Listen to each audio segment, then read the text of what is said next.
Hi, everyone. Great to have you with us on our latest edition of Knicks in 6. Bill Pidto along with Alan Hahn. We are talking about our 6 biggest takeaways from a riveting Game 1, Alan. The Knicks oh so close, but beaten at the buzzer by Trae Young's floater. They go down 107-105. What are some of your biggest takeaways from Game 1? I'll give you the first takeaways. I think the obvious one is the one we talked about the most when it came to the Knicks, and it's something that I feel like is going to be the difference in this series, and that are the benches. And the Knicks bench was fantastic in this game. Alec Burks, as you saw, the 18 points in the fourth quarter for his 27. Derrick Rose had 17. I thought he was a stabilizing force early in that game when they had a hard time getting some offense going. He came in the game and he gave them a little bit of a push, a little bit getting to the basket. Huge piece in this. And then how about the rookies? Emmanuel Quickly, chipping in a couple of threes. Obi Toppin with an outstanding dunk, really got the crowd going as well. And also a three-pointer, and all reliable Taj Gibson.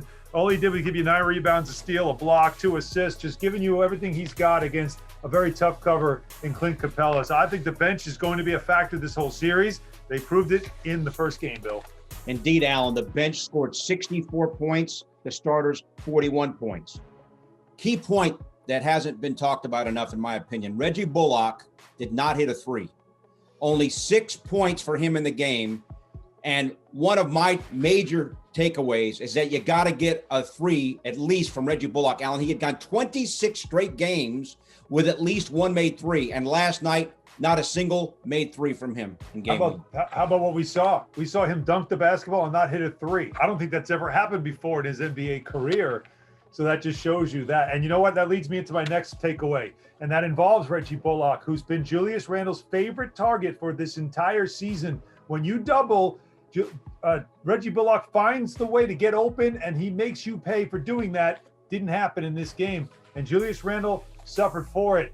He only had 15 points, 6 of 23 shooting. Did make a big 3 late there with 2 minutes to go, but still really struggled. And against tight defense, which is, they flipped it. Against Atlanta, he was seeing open shots 60% of the time in the 3 games during the regular season. But in this playoff game, 60% of the time, it's actually 65% of the time, it was either tight or very tight defense. And that caused them to shoot 4 of 15 against that tight or very tight defense. That's an issue they're going to have to figure out how to break in game 2. Alan, I thought it was very interesting. When Randle talked post-game, he talked about maybe being over-prepared. Had too much to think about. You also had the crowd, and the crowd was electric. But you wonder if the crowd and the time off created the shaky start. So another point here. Knicks got to start these games better. First quarter, 7 of 26. We're watching the game, you, myself, and Monica McNutt and Wally Zerbiak, and we're saying these are all makeable shots. Yep. Got to start better in game 2. Yeah, and starts have been an issue for this team, and I know everybody wants to point to the point guard position. Elfrid Payton played the first 4 minutes, then sat down. That's something that I think the Knicks have had an issue lately over the last month, getting off to good starts, and so you wonder if maybe they'll tinker with the lineup in game 2. We shall see. And speaking of which, when you talk about the noise of the crowd, the game ended in a hush with Trae Young telling the crowd to be quiet. They were serenading him throughout this game, trying to get him rattled, get him off his game.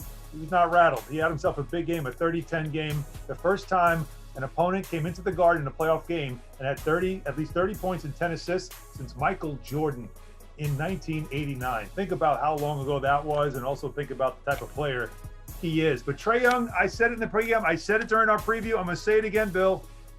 I know it sounds crazy, but I'd make him take threes. I would not be chasing him. I might want to trap him more, get aggressive with him because he's small.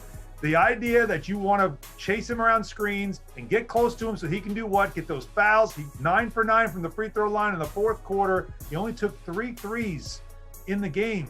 He has the ability to shoot threes, but he doesn't seem to want to unless you give it to him. And maybe, just maybe, you got to change your strategy with him because we've seen it. They struggle stopping him in the pick and roll. And in the fourth quarter, he seemed like he was unstoppable all the way to the end.